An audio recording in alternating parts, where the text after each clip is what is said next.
demencia podría llevar a incontinencia. Y condiciones inflamatorias sería pues el último grupo, donde principalmente está la enfermedad de Crohn, que a diferencia pues, de la colitis ulcerativa afecta con relativa frecuencia el ano, y el antecedente de radioterapia pélvica.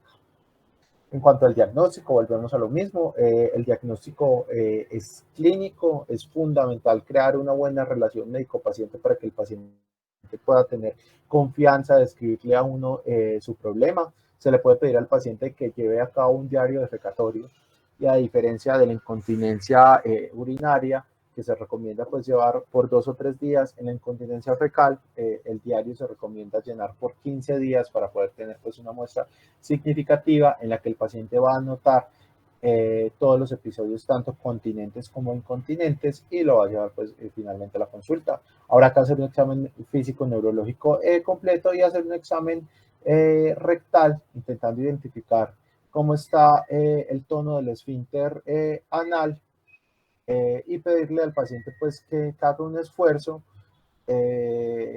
para ver si hay disinergia del esfínter anal o hay impactación fecal. Bueno, esto es lo que estábamos hablando acerca del diario defecatorio, que el paciente lo llena por lo menos por 7 a 14 días, describiendo el patrón intestinal, tanto la frecuencia como la escala de Bristol en cada una de esas, y los episodios de incontinencia los debe describir así.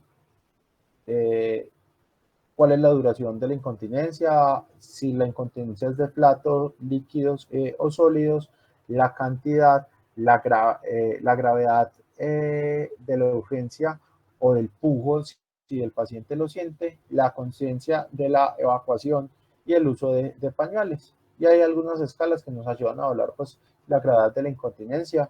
Esta la pueden usar, es la CCFIS, que nos ayuda a evaluar de manera objetiva la gravedad de la incontinencia fecal.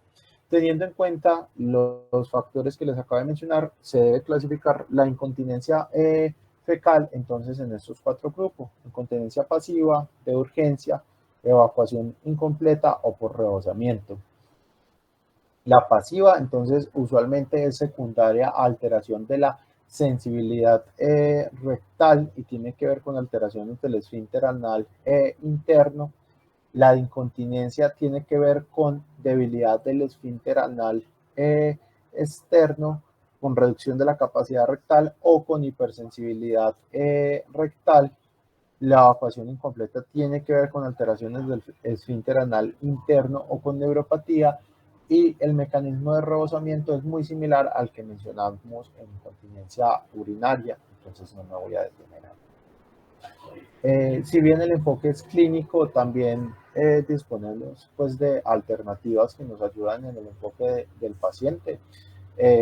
Para definir los estudios adicionales podemos dividir al paciente en estos 3 grupos: los que creemos que son secundarias a alteraciones intestinales, ya sea diarrea o constipación, en los que vamos a guiar pues, los estudios adicionales según cuál sea el predominio, si predomina la diarrea o predomina la constipación. Y en este grupo de pacientes pues también nos puede ayudar una colonoscopia a identificar causas potencialmente reversibles. Y específicamente en este grupo siempre habrá que estar atentos a síntomas que sugieran malignidad, porque son los que tienen mayor riesgo de tener una incontinencia explicada pues por una malignidad gastrointestinal subyacente. Están los pacientes que predominan la disfunción anorrectal.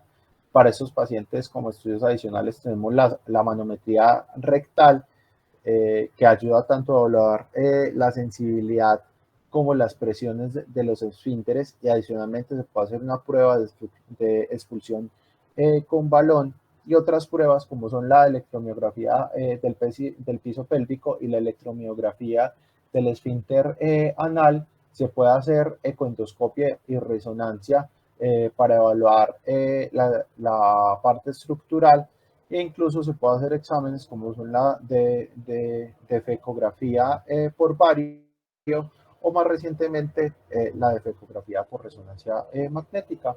Y el último grupo está el prolaxo rectal, el defecto cloacal mayor o fístula rectovaginal, que miren que todas estas son condiciones estructurales mayores y que se deben derivar para evaluación quirúrgica. En cuanto al tratamiento, volvemos a lo mismo.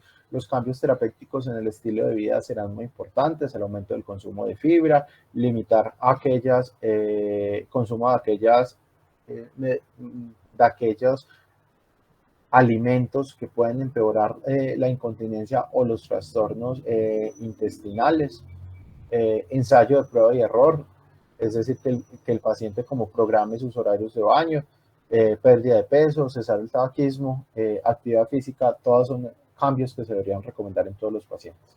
En cuanto al tratamiento no farmacológico, farmacológico y tratamientos avanzados, dependerá de la causa de la incontinencia fecal del paciente.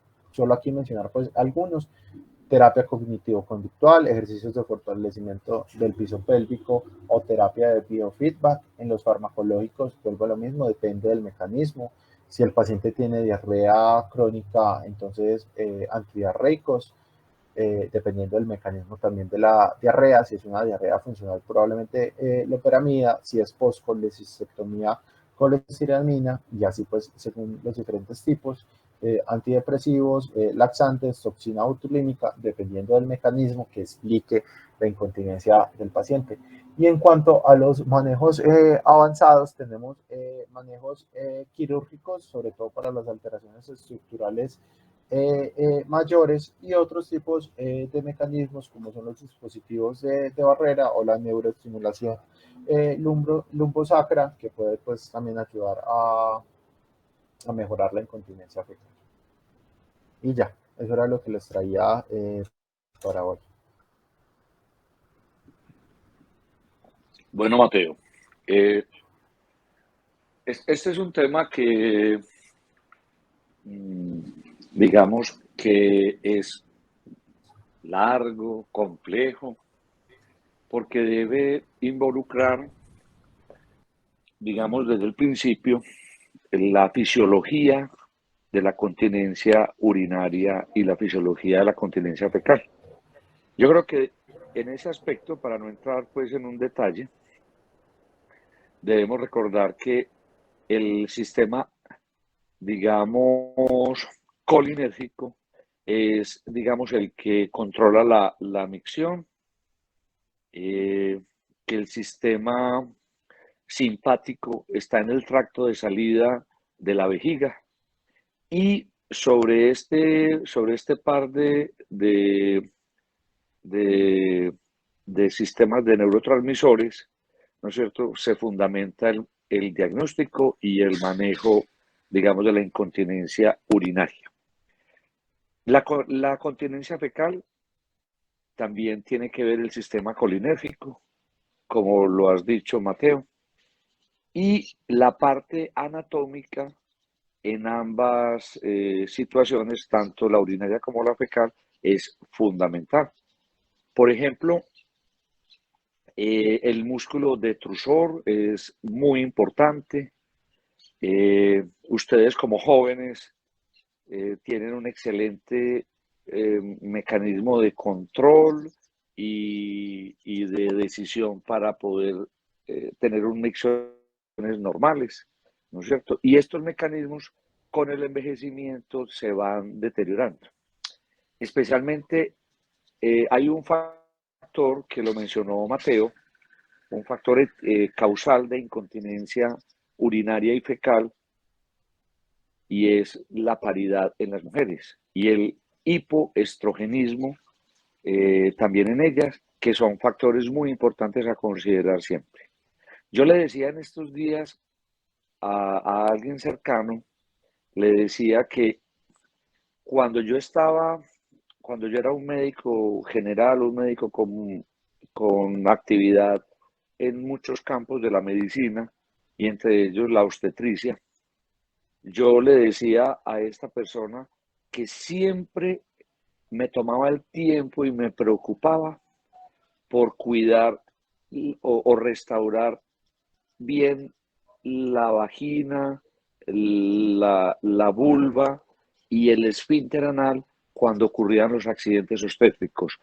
Y si yo no era capaz de resolver el problema, me preocupaba por buscar a alguien que en ese momento del parto sí me ayudara a la restauración, porque siempre pensaba que esa señora que en ese momento estaba dando a luz, ¿no es cierto?, en algún momento iba a tener problemas posteriores por la mala reparación del piso pélvico cuando ocurrían los accidentes obstétricos.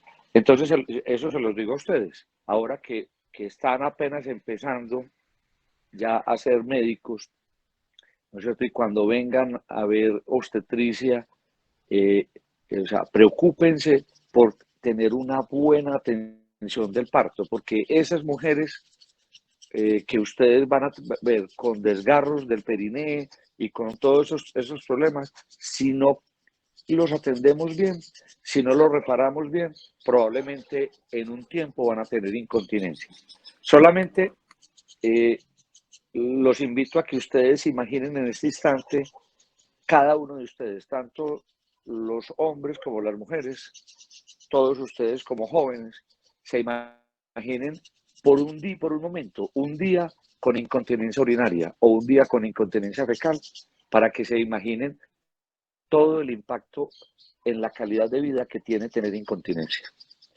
Bueno, como lo decía hace un ratito, entonces el detrusor es el músculo fundamental y tiene un control eminentemente cortical.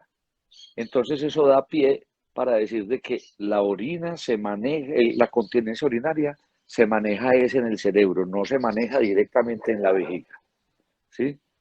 El detrusor está, su funcionamiento está sincronizado con el esfínter urinario, que está, como lo dije hace un ratico, está lleno de receptores alfa adrenérgicos. Entonces, es muy importante recordar que más o menos cuando tenemos las mujeres 150 centímetros, los hombres 200 centímetros de orina acumulándose en la vejiga, empezamos a tener ya la sensación de deseos de orinar. Pero, si ustedes recuerdan, ¿no es cierto? Esa sensación ese estímulo va apareciendo en la medida que pasa el tiempo con más urgencia.